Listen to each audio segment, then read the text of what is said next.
As a dog owner or breeder, it can be a daunting experience taking your dog to the vet and leaving it for a procedure such as an X-ray, which involves at least a sedation or possibly anaesthetic.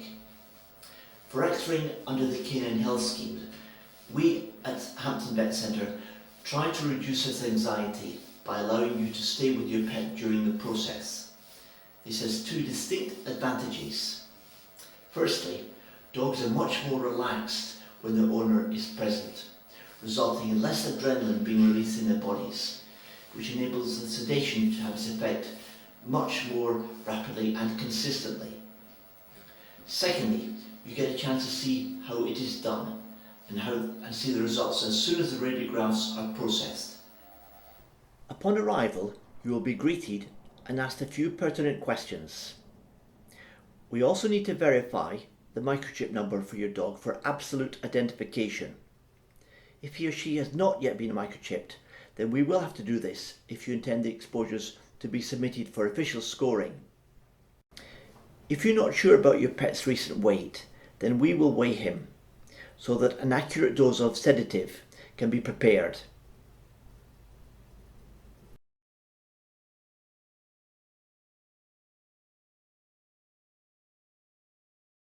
After initial assessment, sedation is given by an injection, usually in the neck, which is least painful.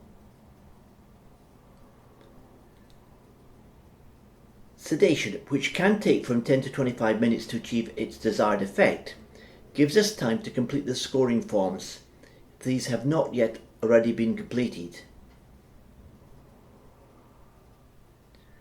This sedation is generally quite smooth and well tolerated by our patients. It may look like dogs are anaesthetised and unconscious, but they still have their vital swallowing and gag reflexes, and are still noise sensitive, so they're never left unattended. Only once fully sedated do we move them, usually by stretcher, to the X-ray room where they are positioned ready for these X-rays to be taken. Once in the correct position on the table, it can be interesting to check for looseness in the joints using the ortolani technique as is demonstrated here.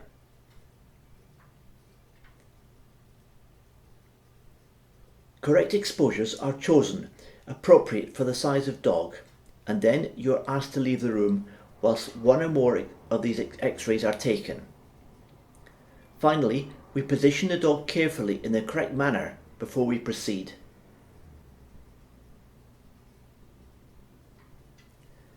These only take a few minutes to be processed by one of our nurses, and then the results are immediately available for us both to view and discuss.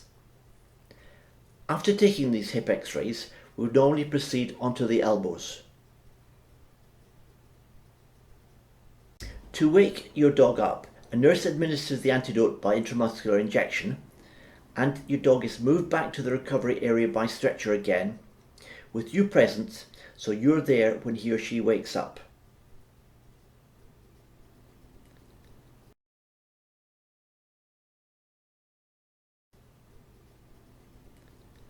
All dogs would eventually awaken by themselves, but after about 10 minutes, most can be made to wake up by gentle stimulation, as can be seen here. All our patients walk out of the surgery, and only rarely do they need a helping hand to the car.